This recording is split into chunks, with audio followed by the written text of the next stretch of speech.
The truth isn't relative. There is a truth out there. An event happens in time and space.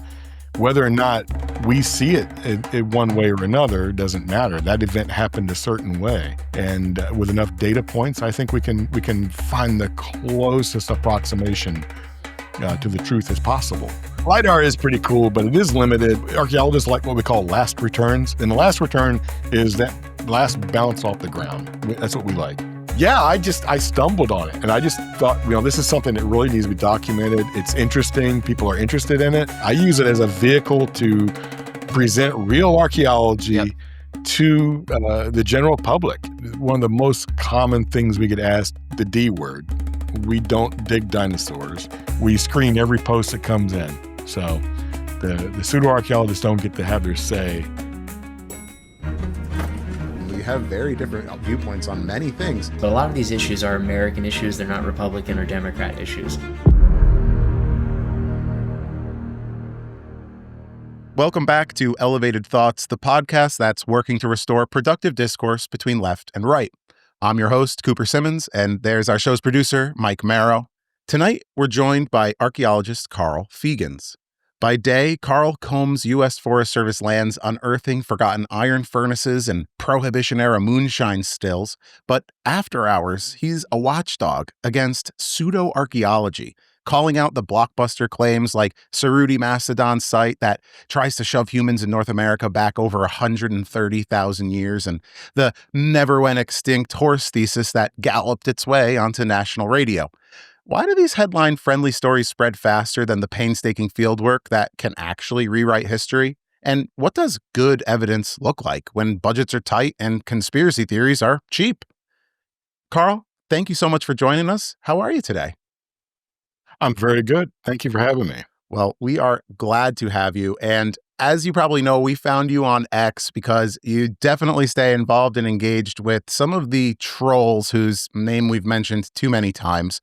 But we've seen you call pseudo-archaeology a gateway drug to some of the bigger conspiracies. So I want to ask you, why does it matter who built the pyramids or when horses roamed America? Is that really that important? Yeah, I think so. I think getting truth right is important. I was one of those guys in grad school that, would sit in a seminar with a bunch of anthropologists who were, anthropology is a very, sometimes it can be very postmodern, very, very loose. Right. And I would sit there, and I'm very much a Karl Popperin kind of guy, and I would say things like, there is a, the truth isn't relative. There is a truth out there. An event happens in time and space. Whether or not we see it in one way or another doesn't matter. That event happened a certain way. And with enough data points, I think we can find the closest approximation to the truth as possible. And so that's what as an archaeologist, that's what I tend to do. I tend to look for the closest approximation we can come to the truth. Always being ready to revise that truth, never starting with a conclusion. It's okay to have a hypothesis, have an idea about how things are, but you should always be trying to falsify that hypothesis. We're trying to make that thing go away. That should be in your mind. How can I disprove my idea? Right. And so often in pseudo-archaeology and with conspiracy theories, that doesn't happen. We have a conclusion and we fit all of our data to fit that. I think what the core issue is at the bedrock, right, is, and it's a term, and I don't want to throw around too much jargon and weigh our listeners down, but it comes around to like epistemology, right? Like the idea of how do we acquire good evidence? Because unfortunately, when you listen to a lot of folks on the internet today, everybody's got evidence. This is my evidence, and they're convinced that that's the way things are. But I think that that's what's really, really important, and I've noticed that as a core feature in archaeology because you're right, you're working with so many unknowns. It's very important to very carefully work with what evidence you do have. And as you said, you're always trying to falsify your ideas, try to disprove them. You got to be your own worst enemy in that regard. And I think that's what happens is people kind of get emotionally attached to an idea and they maybe want to be a part of it, and they want the glory of rewriting history and stuff like that. And I think the two things that Cooper touched on, I think, are a perfect microcosm of this. It's the Cerutti Mastodon site, right? That, again, context to the listeners. There's some bones that were found there, and correct me if I get anything wrong here, but some folks believe that the way that they were broken, that there were marks on them and around the site, that there might have been humans 130,000 years ago. But perhaps there's other pieces of evidence missing that might confirm that. And then similarly with the horses, sure, there might be some oral histories, if I remember your article correctly, right? That validate some aspects of it, but where is the physical evidence, right? So maybe you can elucidate a little bit more for us. Yeah, I think with the Cerutti site, which is a really fascinating site for a lot of reasons. This is one that, for people who aren't aware of it, the Cerutti Mastodon site is I believe it was discovered around 2015. Not much before that, if it was earlier. And it was there was a highway expansion, I think it's Route 54 or something, going through San Diego. And so these mastodon bones were located. So geologist was called in. And one of the geologists said, "Hey, there's something odd going on here," and had somebody else look at it. So by 2017, Steve Holen and Tom Demaray and a few others wrote a paper. The guy that discovered it was Cerutti. That's where the name comes from. I believe he was one of the workers on the site, or an amateur paleontologist or something of that nature. I don't remember exactly that's where the name comes from. So there were a handful of bones. I think something like 16 ribs, one or two tusks, some long bones or large leg bones, some knuckles, that kind of thing. Some knuckle bones or something from the legs, and so it wasn't a complete skeleton. And one of the tusks was found in a position it was upright, which was kind of odd. Why would it be that way unless somebody stuck it there? So right away, the bones showed some signs of breakage that were interesting, like maybe somebody cracked it open to get to the inside of it. And so what the authors of the paper in 2017 wrote was that this is evidence of early hominins, not people necessarily. And in fact, at 130,000 years, there were people 130,000 years ago, humans, but they couldn't have been in North America, because the earliest way they could have, and I don't remember the exact number of years ago, but it would have been on the order of 1 million years ago when they could have come across. So it would have been Homo erectus or perhaps Denisovans or something of that nature that would have come over. It would have been a hominid. And so they could have evolved here. That's a possibility. And it always is a possibility. We're always kind of on the lookout for that sort of thing. But, as Carl Sagan said, extraordinary evidence or extraordinary claims, and this would be an extraordinary claim. It has to be accompanied by extraordinary evidence. So in this case, the evidence was just kind of mediocre. Let me get this straight. So right now, I guess the kind of scientific consensus, or let's say pre-2017, was that humans dated back in North America. I believe the answer is like 12 or 13,000 years. We also, though, found some evidence, correct me if I'm wrong, it's in New Mexico, right? I think we talked about this in the Graham Hancock episode. Right. Some footsteps with seeds marked into them, and those are like 50,000 years old. So now 22 to 28, I think. Oh, okay. I'm overstating it. But then we go to this mastodon, and we're talking over 100,000 more years back to show that an additional order of magnitude. Right. Yes. It's significant. Yeah. So conversely, the evidence should be another order of magnitude greater than footprints, actual footprint that you can see and count the digits and see maybe even just about tell where they carried a child and set a child down, whether or not it was probably male, probably female. That's how clear those footprints were.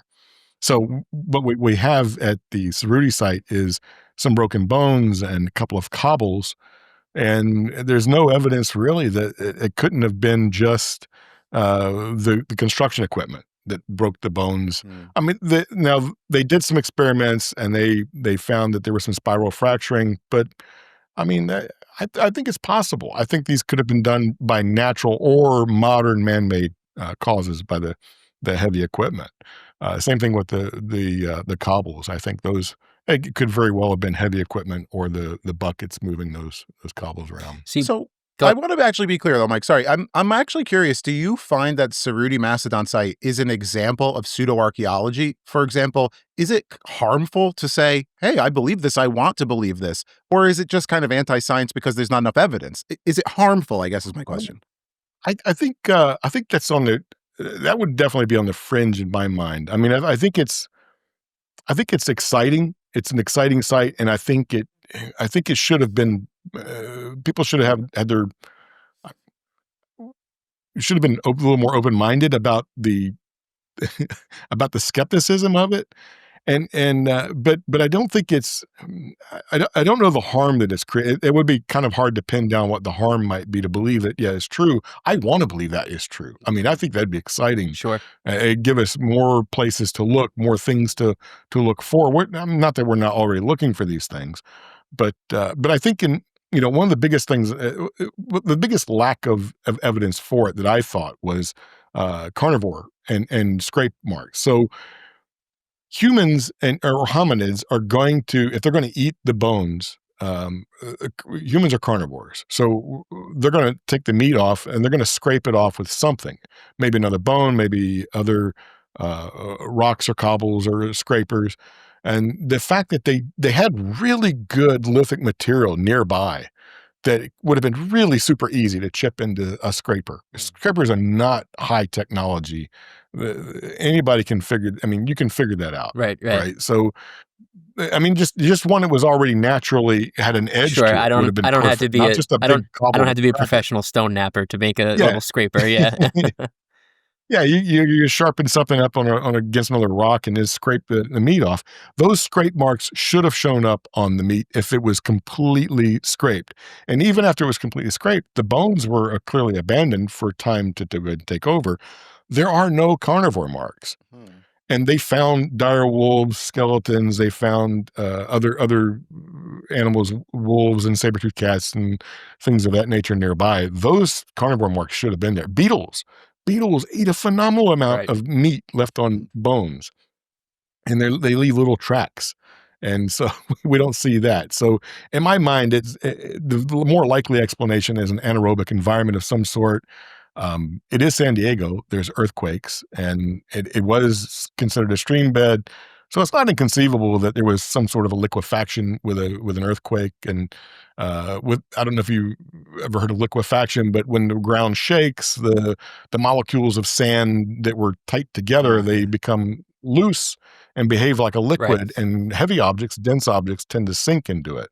So this juvenile mastodon would have been a heavy, dense object. He would have sunk into it and then perished. He couldn't have got out of it when it was over. And so that would have been an anaerobic environment. Sure, the carnivores got everything above the dirt, but the things below the dirt that were preserved, those show no sign of carnivore marks. That's my hypothesis. Is one of a couple that I've come up with to explain that. So an underlying issue I take with a lot of either Graham Hancock's narratives or a lot of those cohorts, the theories that they come up with, is it's something that surrounds a key feature of what humans do is we leave our footprints everywhere. And I don't mean literally, but also sometimes literally. My wife can attest to you. I have my presence everywhere. I leave a mess everywhere I go. I think you use the term material culture, right? There's just such a lack of it around there. So not only just the missing, Let me napped stones. Sorry, did you want to interject? Well, I was gonna say, let me change that name, material culture, to a more general name. We call it trash. There you go. Yeah, exactly. Sure. Archaeologists do study trash, Yeah. and so, but it's cool trash. I think. No, absolutely. And that's what tells you more, right? Because there's the idealized versions of, what their society or civilization is, right? So there's certain things in a temple that will tell you. But then I remember when I took, my intro to anthropology courses back in the day when I was getting my degree, what really tells you the story about the civilization or the common day, everyday objects that people are using, right? That tells you the real story of the lives of the majority of the folks. Right. And I think that's what's missing most about it, especially like Göbekli Tepe, right? Like they're trying to move the dates around and things like that. And it's like, sure, but let's move past, perhaps the debate about what, the materials around it, whether they were man-made or, they were just natural environmental structures. the idea to claim that this was a pyramid, but then find no evidence of a civilization that was robust enough to create such an organized environment, to me is kind of a big obstacle to overcome in your theory that they just kind of moved past it. So I like that you brought up that you study trash and something, an adage. I Yeah, come from the recycling field, so I actually look at the trash and the landfills as future like mines, right? That's going to be an urban mine. But I also look at oh it yeah. as the things that we've thrown away are going to tell such a great deal to future generations about our culture. So it's kind of interesting that you brought that up. What are some other examples? What are some like big trash finds that you found that really kind of, you thought were really interesting or shook up what you Oh knew? god. Uh, so, when it comes to garbage, I mean, it's just, everything that people leave behind, we're just you're done with it, you leave it, and especially, if you're somebody from the Neolithic period and around the Middle East or somewhere, you've created something and you've broken it, well, you don't have a lot of pockets maybe, Right. so, a knapsack or something, you could carry it, but if it's heavy, you don't wanna keep it. If it's made of stone, pitch it, I'm kind of reminded of the what was it, Life of Brian, when Moses had the three tablets, he Right. broke one of them. These 15 Yeah. commandments, krush, and then 10. 10 So commandments. Yeah. that other tablet should be out there somewhere for us to look at. Sure, sure. So it's. But yeah, I find I mean some of the coolest trash I've ever found. I photograph it and put it on Twitter. I did back in the when it was still called Twitter anyway. I But still call it that. I may have to look for it for you guys. But there's a volleyball that I found in the forest, just out in the middle of nowhere. Just this volleyball or a soccer ball. And it's got moss all over, and the moss is growing in the stitching, Okay. Yeah, yeah. so it's got the hexagonal pattern of it really looked cool, and I couldn't I took a photograph of it, left it there for other people to see. A Converse shoe I found at a home site, from the '60s. That was some teenager's prized possession that got left Heck yeah. behind when their family had to move, and here's this shoe that's right there, and I love finding shoes. Those are you can almost see the shape of the sole, the foot in the sole and the insole when you look, and that is that person. That's what left behind of that individual. This So a lot of what archaeology, we study populations, Sure. but historic archaeology, sometimes we can see the individual, and that's what's really That I cool. always find that interesting. I like to travel, a little less so these days with my newborn, but we're gonna get back out there. I like going to Europe and especially hitting up Rome was one of my favorite places. And there's just something about when you walk on, 2,000-year-old steps and you can see, Yeah, the indentations and you feel that you're walking in the same places right. that people have been walking for 2,000 years, doing the same things that they were doing, just like you're doing now. They're walking to go get breakfast at the market and buy some knickknacks and goods and fill out your day like that. So I think it's funny, as time passes and Exactly, we yeah. advance in civilization, we're still all really the same at the end of the day. But I do want to circle it back because I did want to touch on, I think what was interesting too was the way you confronted the lost horse or the extinct horse notion. Yeah, yeah. Again, it's kind of interesting because oral histories are important, but they're not the end all be all, right? That you got to back it up with the physical evidence. And I think that there was a little bit too much of that in that a person, I can't remember her name, is it Yvette Running Horse, Right. right? Yeah, Yvette Running Horse Collin. Yeah, is that Running Horse Colin? Yeah. What a name. Yeah, so, she wrote a dissertation that was, about, how horses have always been here, and I wrote a blog article. I found it on I think it was an online newspaper, a magazine called Indian Country or something like that, and it was about how the horses always were here, and and when I wrote that article, I was really critical of her dissertation. I was critical of her dissertation, but I didn't impart this enough in the blog article. I was just going back looking at it, and I realized that I have a bit of respect for her and why she, approaches horses the way she does. I'm an avid horse. I haven't ridden in a while, but I grew up riding. I love horses. When I'm riding, I feel like the horse and I are a single entity. Yeah. We can almost understand each other. I can make a horse turn without a lot of steering. My Ram truck takes a lot more effort to Right. steer than a horse. I can barely get my I dog can to pee often steer outside. with my Carl. yes, exactly. Very good. But there's just something about riding a horse that just feels right, and I think people have always felt that way. So when it comes to the feral horses and I just said a bad word for people who are horse lovers, but when it comes to the feral horses in the West today on federal lands, or even some private lands, it becomes an issue where this wonderful animal is being eradicated Right. because they're an invasive species, and they truly are devastating the landscape. They're trampling native species, grasses, and creating erosion problems. There's a lot of problems that come along with that. I'm not an expert in that area, so I don't really get into it too much. But I'm a horse lover, and I don't like the idea that they have to be eradicated if they could find homes. But there's not enough people. Horses are expensive to Yeah. maintain. Yeah. They're really expensive. Uh, So I have a lot of respect for her point of view in that regard, and from her point of view as she's wanting to eliminate the biases of so-called Western science towards colonial ideas towards Native Americans, and I had a lot of respect for that as well. I just didn't like the way she approached it. Yeah, I think there was So- some.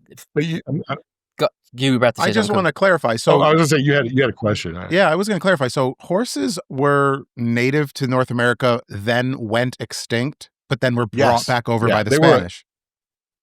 Yeah, they were a smaller horse, a much smaller version of the horses that were native. And in fact, the North America, I believe, if I understand the genetics right, North America is the home of all horses. Hmm.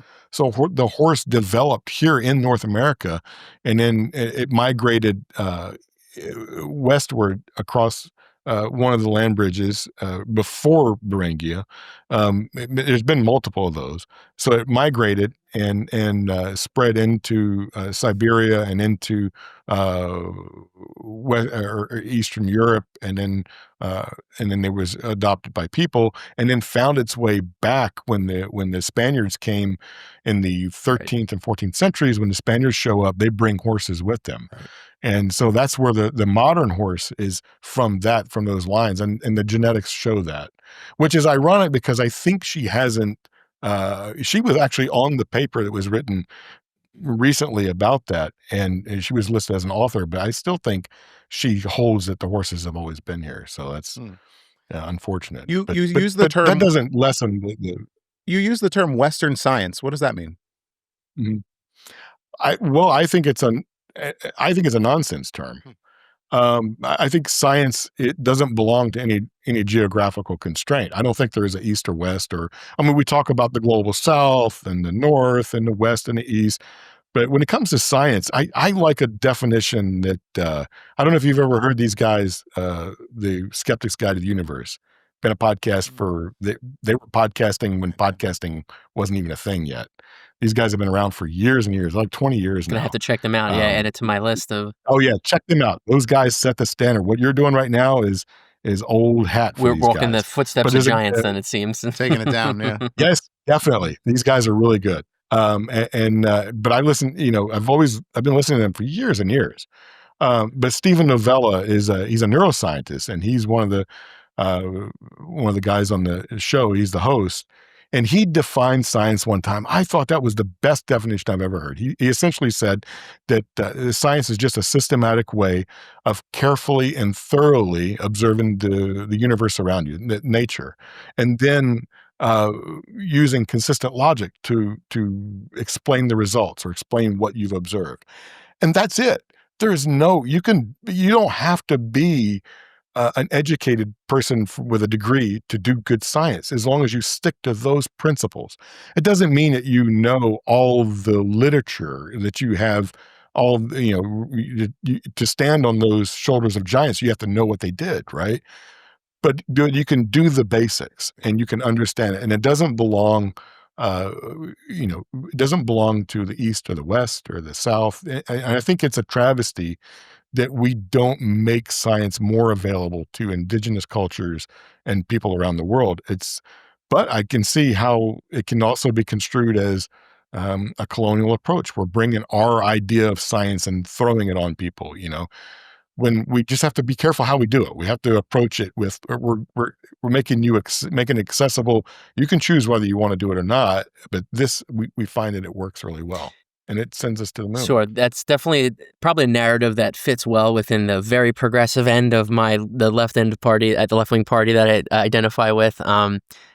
It's unfortunate because I as I've spoken to, you're the fourth archaeologist I think we've had on the show actually now. Yeah. You're the fourth now. Mhm. So Yeah, you guys are turning our archaeology. that's what I'm saying. I need to be getting a bachelor's soon. I feel like I'm learning so much, but I think what was really important is learning how much the study has evolved, archaeology itself, and the tremendous respect now and care that's taken in acknowledging the indigenous civilizations who will truly own these materials. At the end of the day, it's their history, it's their culture, and things like that. So it's kind of upsetting when I hear a derogatory term of Western science or these colonial ideas. When and I think I was in one of your blog articles when I was doing research for this. It's more and more now is it required by journals, and if you want to publish anything, is that you need to bring in verified documentation that you consulted with the indigenous or related peoples of the work that you're trying to publish on it. So it's very troubling. Is that something that you feel is at least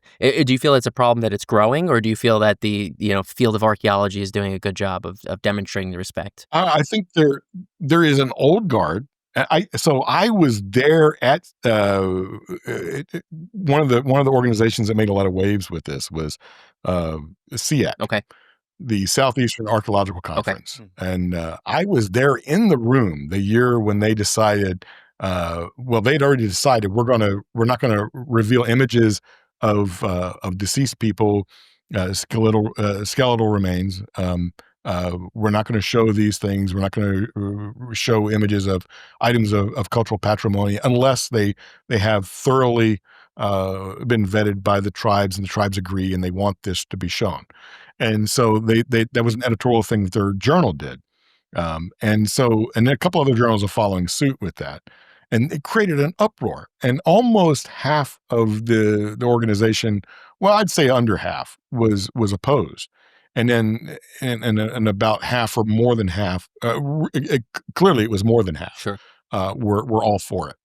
And in the room, you could see who was opposed and who was for it. It was and I don't count myself in this group, but it was guys like me, these old white guys, who were saying, "Hey, um, we need to be careful about this. We want to be able to share information." And 20, 30 years ago, their argument would have been compelling. But now that we have a better understanding Right. of our own biases and our own cultural sensitivities, and the colonial aspect of archaeology in the early days, not so long ago, early days, honestly, then those things are being balanced out by a younger generation, and you could see the people in the room. And I remember standing next to a colleague and I saying, you could tell who the old white people are in this room Sure. really quickly, and it's pretty obvious, And then, I mean, I watched a colleague, a Native American colleague, on the panel that was sitting up front. He was moved to tears. He said the least amount of anybody else, and yet he said the most. It was an amazing oration. I wish I could remember exactly what he said, but it wasn't very much. But just his presence and you could see the emotion that he conveyed. And he's an archaeologist, a Native American archaeologist of the Eastern Band of Cherokee. Very So, cool. Yeah, very, I I very wasn't good, aw- I good wasn't man. aware of that ethical framework in archaeology. Dr. Hugh Thomas kind of shared it with us Yep. and made it pretty simple to understand. It doesn't matter if it's 5 grandmothers ago. If that was your grandmother, would you Yeah. want someone digging it up and putting it all over the internet? Parading it around, yeah.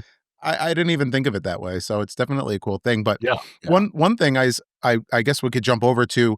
You mentioned that you work on historic archaeology. Is that as opposed to Yes. prehistoric archaeology? So actually kind of an oxymoron. It's the newer stuff, right? Yes. Okay. So, and again, I'm gonna be, I'll freely admit, I still say prehistoric and historic, and the more appropriate term these days is pre-contact and post-contact, or contact period. Contact with who? So, contact with the Europeans. So in the North America, So, but across the world and the rest of the world, it is considered prehistoric. But prehistoric in say the Middle East Right. is not the same as prehistoric time period here. So prehistory in the Middle East could be really the Bronze Age or before, or even before the Bronze Age. So it depends. The term becomes less less useful Yeah. when you start 2,000 years ago.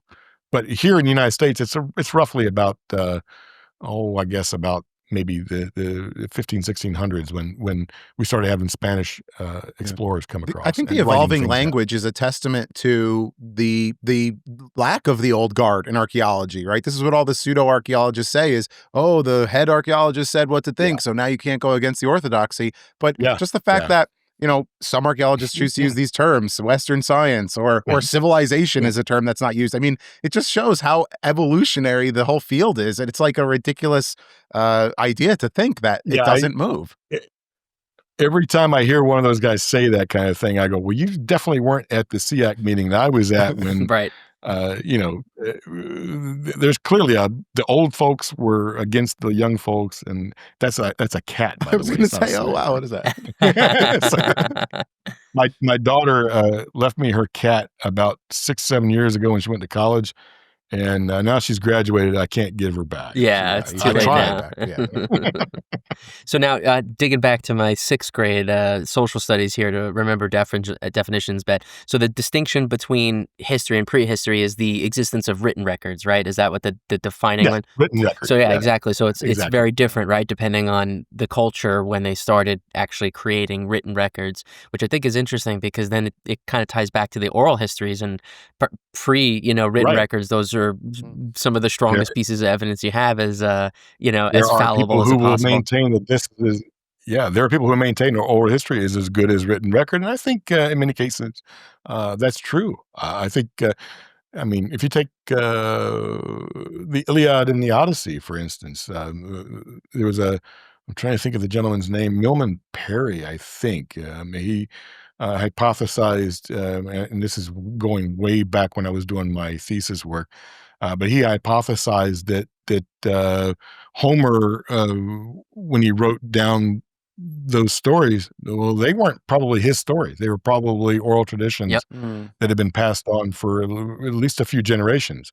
And literarily speaking, there are some stylistic things in the stories in the original text that seem to indicate that there's some patterns or some stylistic things like epic poetry or I wouldn't say rhyme and and verse, but almost to that extent. They're repeating phrases, things that seem to repeat each other and create a structure, a framework that the rest of the story is built around. And these kinds of things will help the next generation tell the story with some fidelity, some accuracy. And oral traditions in North America would use these kinds of things as well, but they would use a landscape. They would use a mountain or a mountain peak or a hill or a river, the stars in the sky. They would use these sorts of things to create the certain animals would create these like crops, things like that. These are things, peyote. These are staples within the environment that are always there. They'll always be there, and they can tell a story around that and create a framework, and that helps maintain that fidelity.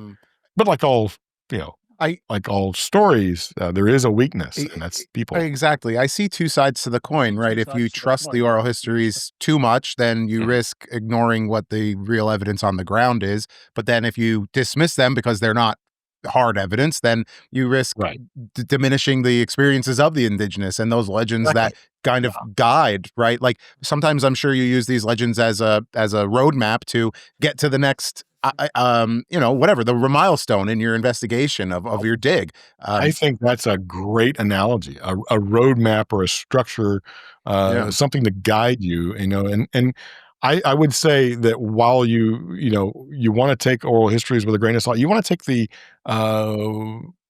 archaeological material record with a grain of salt as well, because sometimes what you see isn't always what it really is. I mean, there are things that create there's taphonomic processes that happen after deposition that can change things. A little, sorry about that, a little squirrel or something can burrow into a site and move things around. Or the weather can dry an environment and create fissures in the ground, and artifacts can fall into other strata. So these are all effects that happen in the archaeological So you're record. talking about, I think, a really important process or a technique that's in archaeology, and it's establishing provenance, right? So when you show up to a dig site, and this is unfortunate, the narrative of a lot of the pseudo-archaeologist community is that the archaeological research and community, haphazardly digs and is potentially destroying pieces of the past. And then at the same time, conversely, they're not doing enough digging, which is, just the funny part of it. That's the logic doesn't make any sense there. But I think when we were talking with Hugh Thomas, I think that was the discussion is excavation and any kind of work, like that is inherently destructive. And you only get one chance when you get to that site before you start moving stuff to really catalog everything. So if you could talk a little bit about what provenance is and say, when Carl Feagans shows up to a site, and maybe you can even use the specific samples of your, finding the ancient ironwork industry or the moonshining industry in the United States. What do you do when you show up to that site, right? It's like a crime scene. Don't touch anything just yet. It's very much like that, yeah. And sometimes I do show up to crime scenes. We do handle ARPA cases. I just did one recently. Very cool. So it's a Archaeological Resource Protection Act. So somebody came in and looted a site. And, wow. Okay. And had to go and investigate it and record everything. So a crime scene really does happen. But it's interesting. One of the things that you mentioned, I just want to quickly touch on. You said we only get one chance, and that's right now. But technology is getting interesting. And while we won't get another chance to excavate in the same way, if we record things right and we take a lot of photos and we use a lot of handheld LIDAR, we can recreate the site and go back and do things again and kind of peel back those layers one more time. And so there are some ways we can get a redo, but not as good as the real thing. But we're getting to that point now where we can preserve the site millimeter by millimeter as we take it down, and I think that's exciting. So now is LIDAR the holy grail technology? Because I keep hearing about that, right? So you have people like Graham Hancock, LIDAR's cool, who says it's going to confirm everything I'm talking about. You're going to find all these pieces of the lost civilization that traverse. That's where they were hiding the generators under the Great Pyramids. Exactly. LIDAR is pretty cool, but it is limited. It gives you.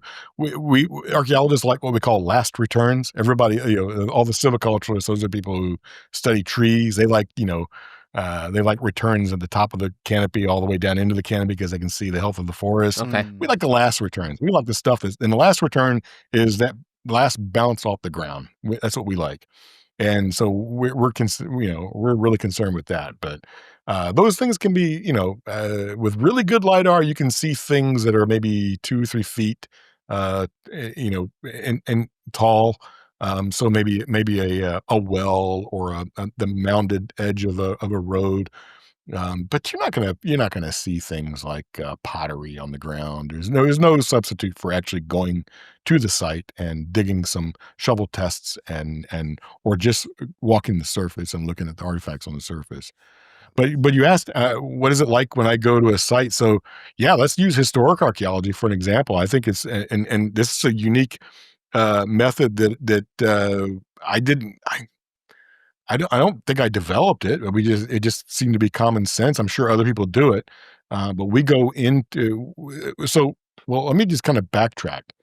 How I got into moonshine archaeology, that might be interesting for Heck you. Yeah. Carl, I'm just going to say, you guys have seen me sipping. I'm drinking some moonshine tonight in your honor. So.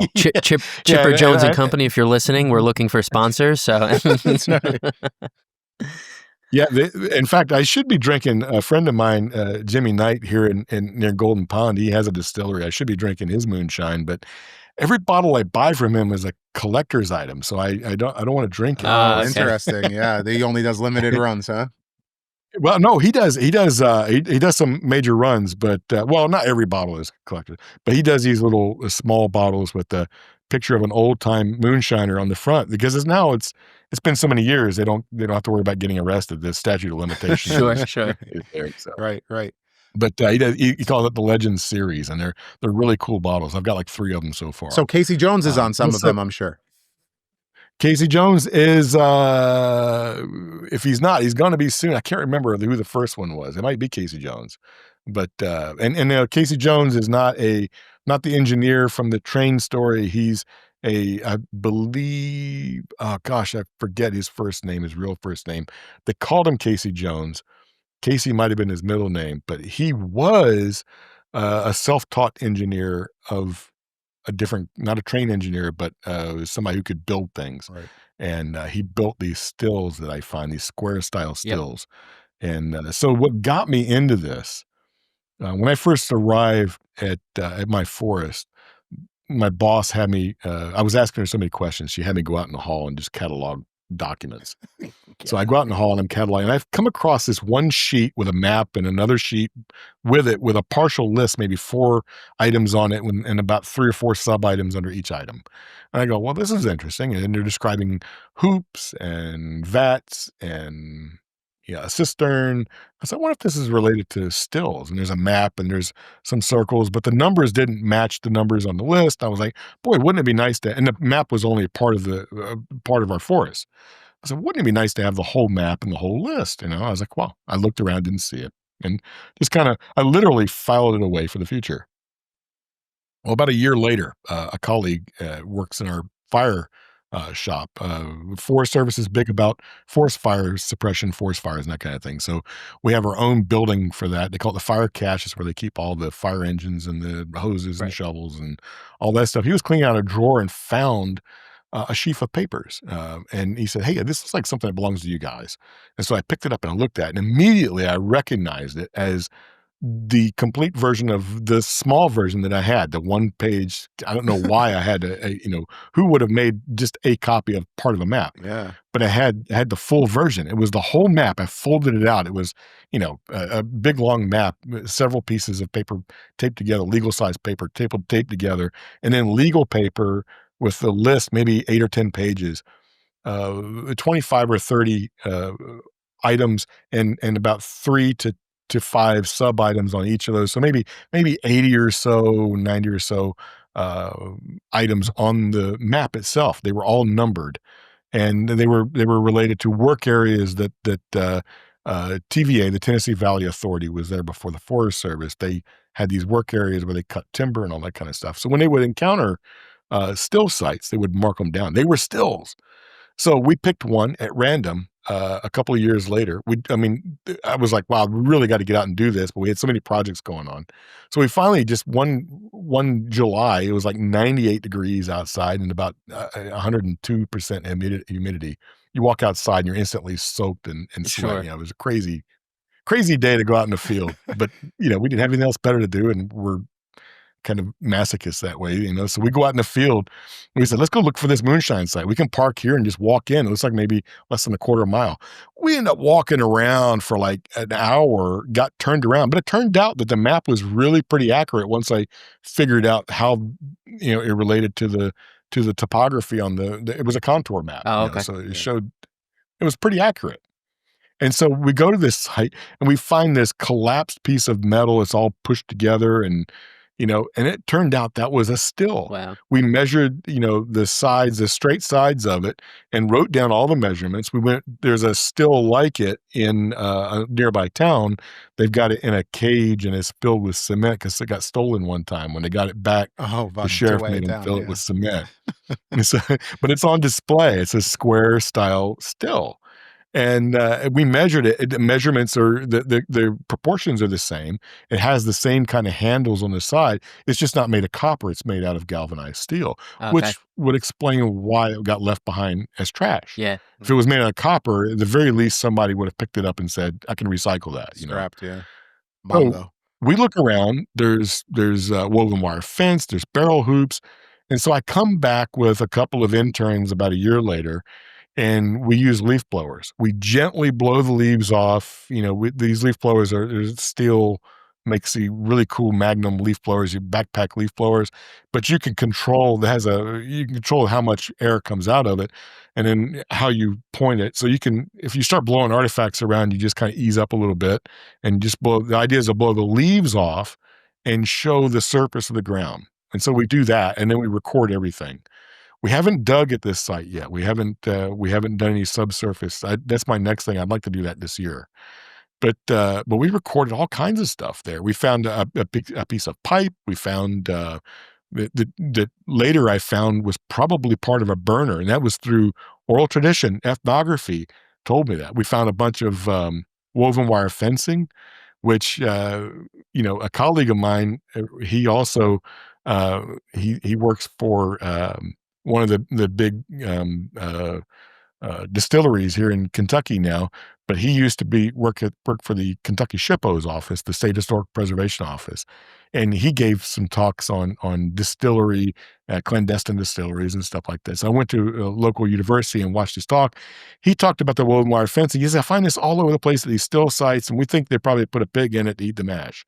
And I remember everybody nodding their head and going, yeah, I'd nod in my head of it. That sounds like a logical idea. That's pretty good, pretty smart of the guy, Well, it turns out, talking to the locals, they go, no, that's, we use the fence, the woven wire fence, we wrap it around the barrels, and we stuff it with leaves, and it does two things. It camouflages it from the revenuers, so the revenuers can't find their stills, or can't see because they'll leave their mash out there and they don't put the still out there until they're ready to cook. Right. So the mash is sitting out there in a hollow by itself, in a hollow, you guys are from Connecticut, right? Connecticut, Miami. From Miami.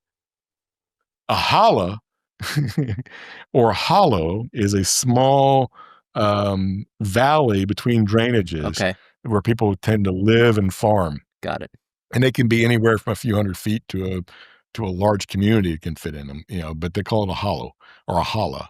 So in this little hollow, they would put these these mash barrels. They put fencing around it and stuff them with leaves, and then revenuers wouldn't see it. But it would also insulate it in the wintertime. It would insulate it and help the fermentation process along. And so it had a dual purpose. And so that was oral tradition that the ethnography of the area, talking to the old timers, and they're the ones that filled me in. So oral tradition is very important in archaeology. If you listen to the right people and talk to the locals, and even that happens with Native Americans, right. What happens with indigenous people in Egypt or Indonesia, wherever you go, you should always talk to the locals and find, because what they know will astound you, and you don't have to make any assumptions. So then the pipe, turns out it was probably from a burner, and I was thinking, they just put it up on rocks or bricks and they built a fire underneath of it. Well, yeah, if you're an amateur, that's the way you do it, and then the revenuer sees your smoke and he comes and nabs you. But if you're a professional, you've got another barrel, a smaller 25-gallon barrel probably, or a 30-gallon barrel, and you have a pipe coming off of it and a burner underneath and it doesn't make any smoke. And the way you pressurize it with a bicycle pump. So then I got thinking, well, I remember seeing a bicycle pump at an historic site.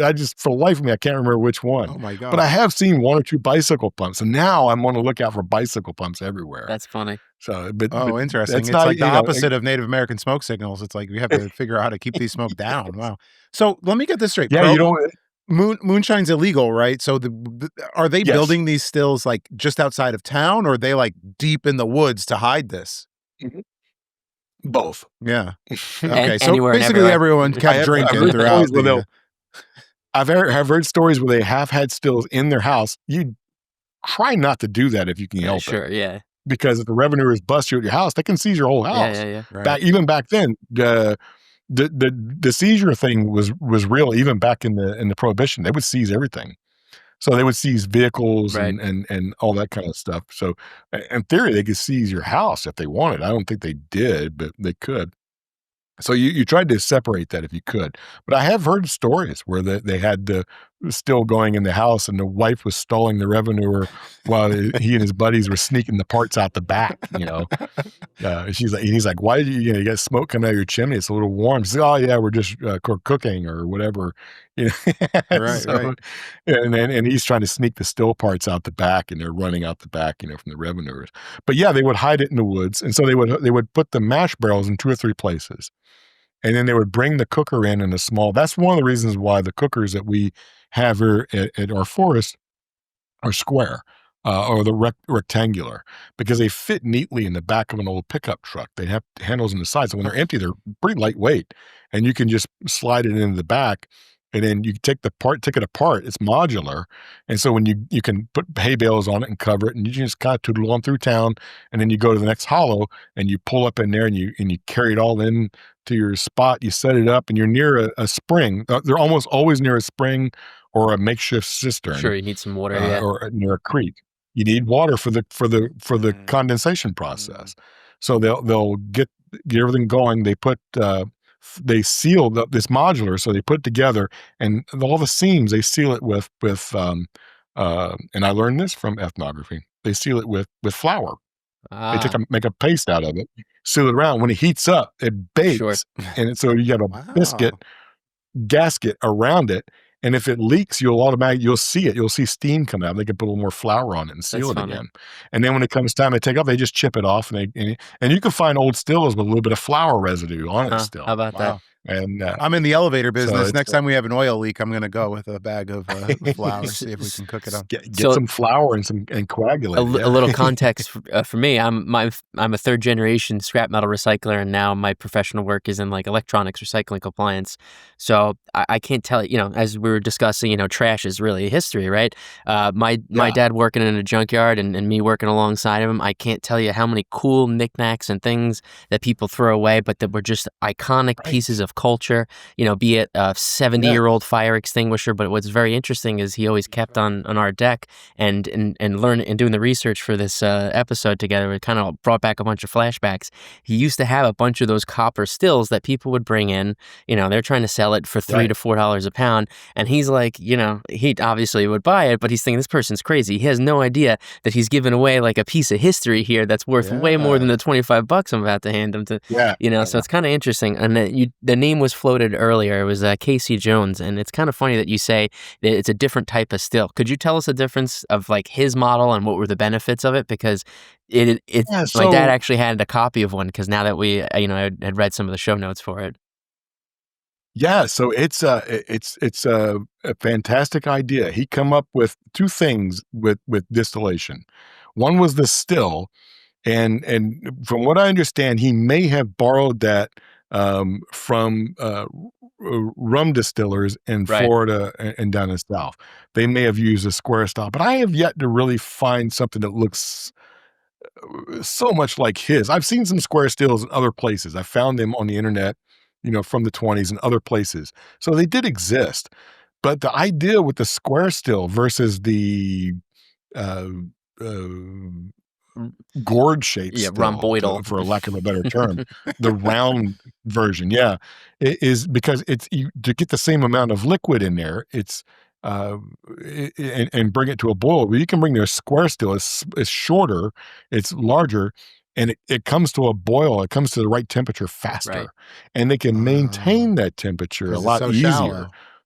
So it's so shallow, it's just, and they can get more runs through it. So in the time it takes somebody to do a cook with the traditional pot still, or even a coffin still. Now, when I say coffin still, there are people who call these a coffin still because they look like coffins. I see what you're saying. Yeah. But they're also coffin stills. They're called coffin stills because they're buried in the ground partly. Okay.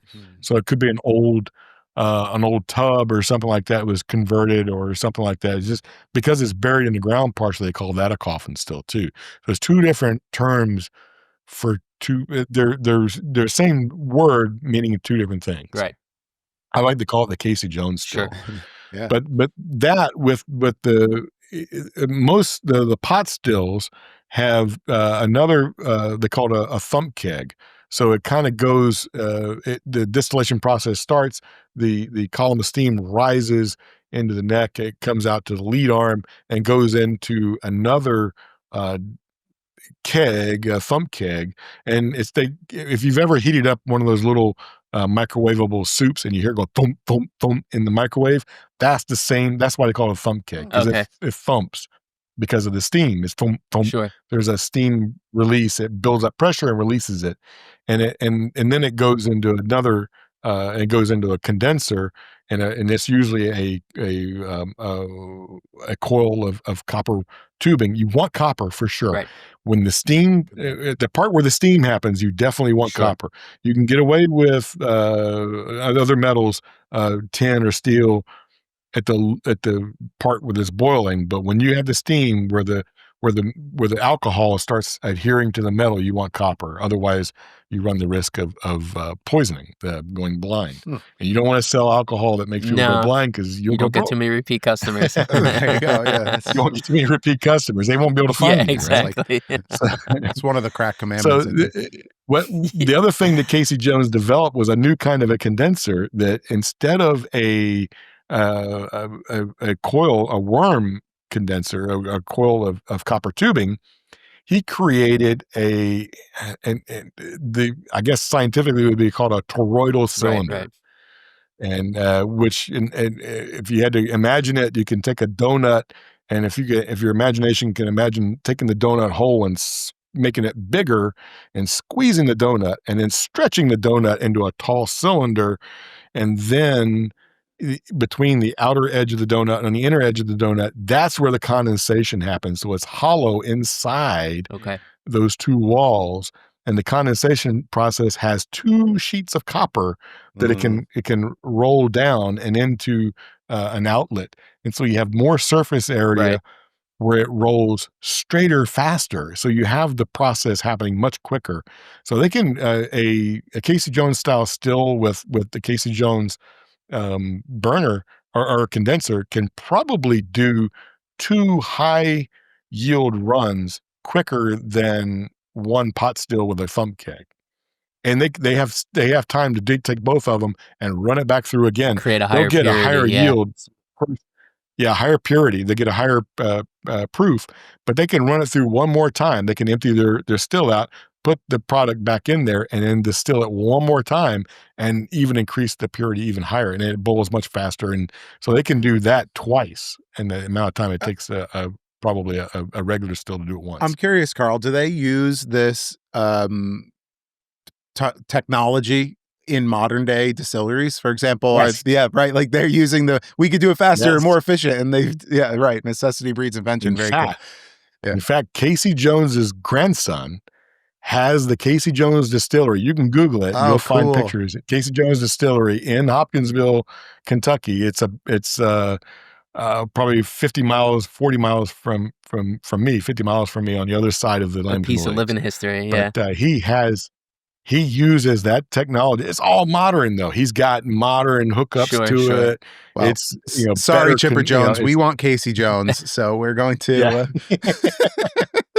So Casey Jones and his alcohol and Jimmy Knight's stuff, both are fantastic. I got 2 bottles, one from each of them, on my little bar. I sip a little bit from time to time.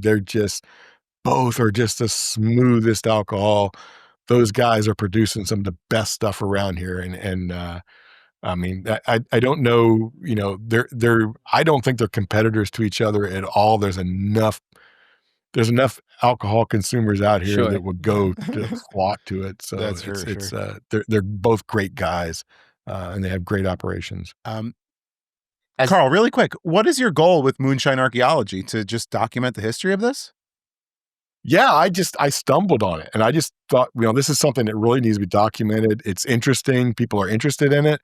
And we're talking, right? I use it as a vehicle to present real archaeology to the general public. And I talk to them about real archaeology. And oftentimes I go to the McCracken County Library, the Hopkinsville Library. I've gone to the Casey Jones Distillery. I've gone to local historic societies. I get out there and present real archaeology to people who are just starving for it. They're hungry for it. I hardly ever talk about pseudo-archaeology to these folks. And I think it's just the real archaeological processes, and a lot of time it's just all about the history of the thing and the background, and then I get to the archaeology near the last third of the slideshows or the presentation that I'm giving, but they really get into it, and so my hope is to get some real archaeology done on it, get some more digging. I want to do some digging on it, do some excavations. I want to find more sites. I've got a handful of sites that I've located. I need to go in and record them and with the leaf blower tech, the leaf blower high tech method, and just record what we see. And as many of those sites on that map as I Right. can. What's funny is the first site we went to had a still. The next 4 sites we went to had hardly anything. Yeah. Yeah. Well, you But, you did it perfectly. You went to the last place first. If you yeah. can't find something, you always Yeah, got to went to the start with the last last place place first, first. yeah. Well, I'm hopeful that, every 6 or 7 of these will show evidence of a still, so. So I'm not sure if you're familiar with it. We're kind of getting to the end of our recording here. We have a recurring segment Yeah. that we're trying out here, and I'm not sure if you're familiar with the meme. And it's called "Yes, you were all wrong." And it's one person standing in front of thousands of other people, and yeah, they're trying to confidently explain why all of those folks are wrong. And now it's not how you might expect it. It's not the one person who's actually wrong. It's one person who's right that's trying to tell all these people about a common misconception. So That's my right. question to you is, what is a common Oh my god. misconception, and not a pseudo-archaeological narrative, but just a wives' tale or just misinformation? It just keeps getting passed along, and it's this dead horse that you just want to kill. What is it that you want to get rid of? Well, I think any archaeologist will tell you that one of the most common things we get asked, there's 2 most common things. One is the D word. We don't dig dinosaurs. So, so people always equate us with digging dinosaurs. Yeah. What does There's that even mean? No, you don't dig Well, dinosaurs? that's paleontology, No, right? we don't dig dinosaurs. If I see dinosaurs, we've gone too far. Right. That's Okay, paleontology. now Am don't I tell right? Graham Hancock that. Yeah. Graham Hancock will say, "That's the problem. You're not looking for people with dinosaurs."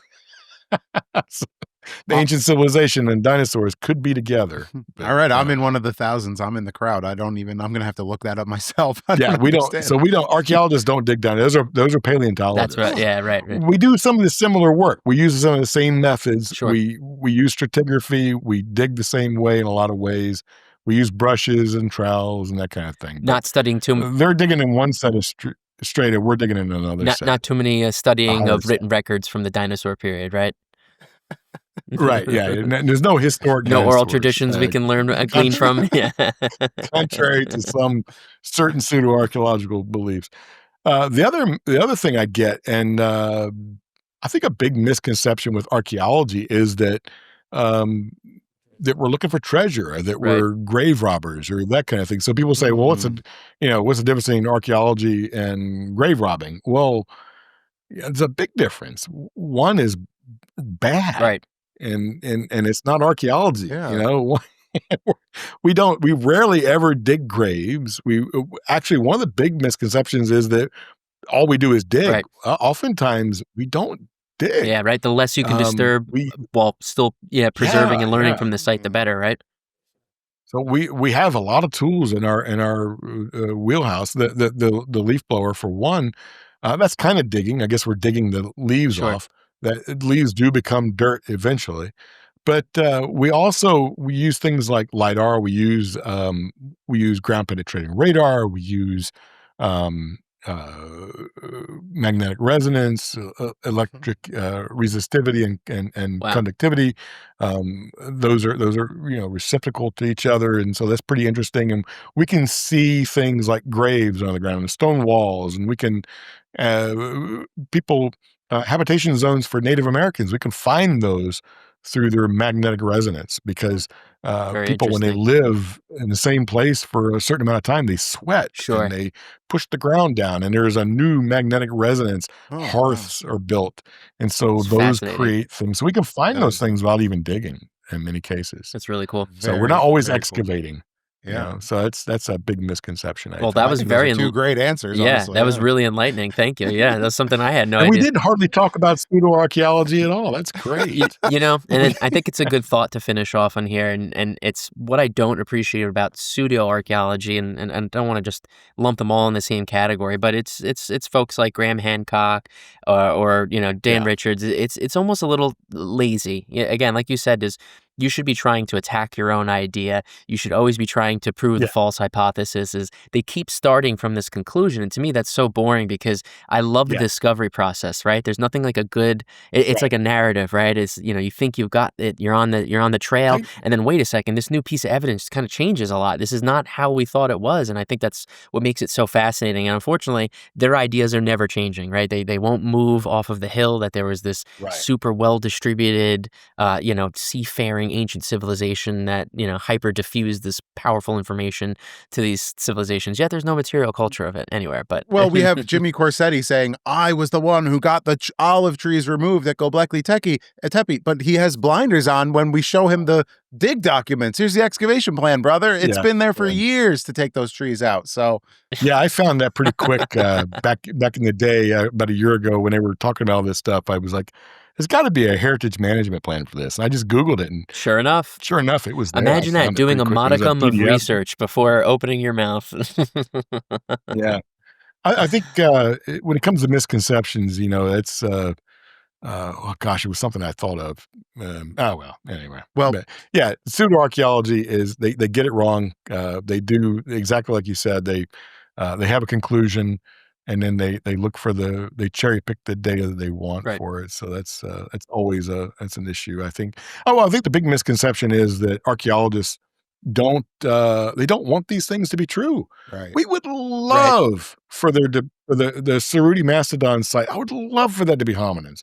Honestly, I really would. I would love for horses to have always been here and find evidence for that. My God, how I would exciting love to find evidence of an that ancient aliens made pyramids. pre-seafaring, ancient seafaring civilization. Yes. How cool would that be? It's just would Oh, man, love I'd to be on find it. top of Yeah, it. right.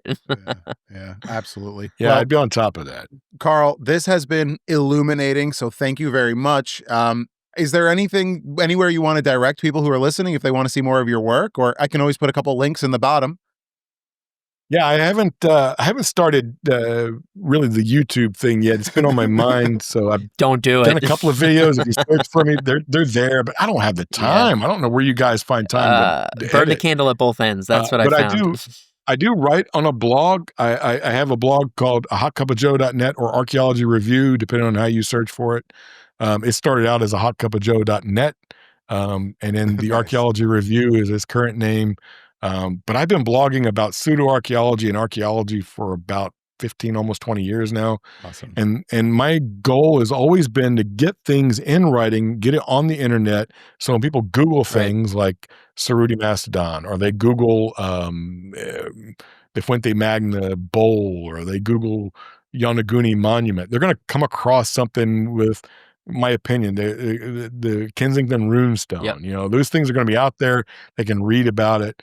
I'm also at the Pseudo-Archaeology Hall of Fame, which somehow I have inherited. I don't understand. I started out as a member, and then all of a sudden I was moderating, and then I was adminning, and then the guy that created said, "Hey, you want the keys to this house?" And I was like, "Well, I'll hold them." And so we had Joe Wilson is one of our admins. We've got that's the I think we got Facebook 4 or 5 community. admins. Yeah, the Facebook community. Yeah, Gotcha. the Fraudulent Archaeology Wall of Shame. So you can go there. It's not the most unfriendly place. I get rid of anybody that's a jerk. I'm quick. All you got to do is report them, and they're gone. Right. Yeah. But it's not. We poke fun at pseudo-archaeology. It's for people who are in archaeology, who believe in real archaeology, can come there and just let their hair down and laugh at the stuff.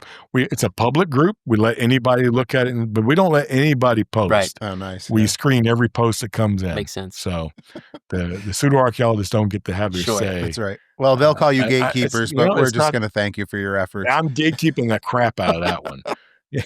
But any pseudo-archaeologist that comes to my blog and comments, I usually interact with them. if I have the time, I usually thank them for showing Yeah. up and interact with them. They rarely ever comment. Yeah, So unfortunately. Very cool. Well, there's to that. our listeners who are interested, all those links are going to be in the video description. We couldn't be more grateful, Carl. This is awesome. You are actually, Thank I you. did a count, you are our 5th archaeologist. So roughly 10% of our content is archaeology now. Thank you for coming on. Yeah, there you go. And everybody, this has been Elevated Thoughts. Thank you. Thank you.